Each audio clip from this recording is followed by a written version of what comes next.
Assalamu alaikum wa rahmatullahi wa barakatuh. Wa alaikum salam.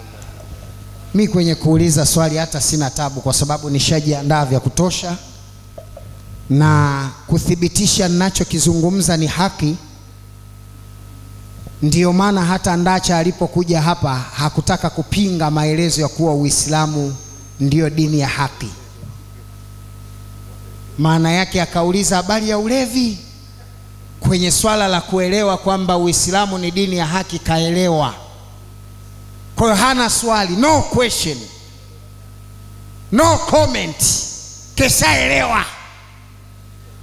Hapa sasa namsubiri Jefu tu afanye maamuzi. Lakini Ndacha anasema akiuliza swali nilijibu kama anavyotaka. Mdahalo wa kielimu hatujibu kama ninavyotaka wala unavyotaka, yanavyotaka maandiko. Kwa hiyo ukija hapa ondoa fikira nitakujibu unavyotaka, nitajibu yanavyotaka maandiko.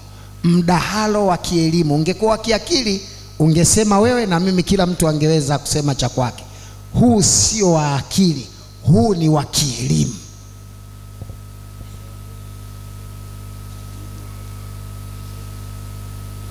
Qur'ani 626. Twende hapo.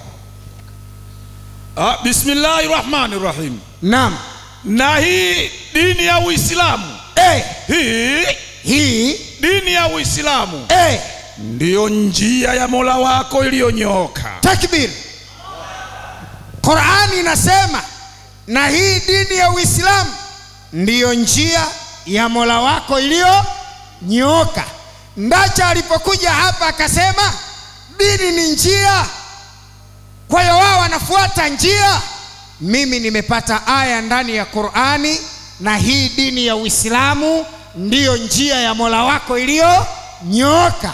Nataka aya kwa kinywa cha Yesu ndani ya Biblia inayosema Ukristo ni dini, au na huu Kristo ndiyo njia iliyonyooka.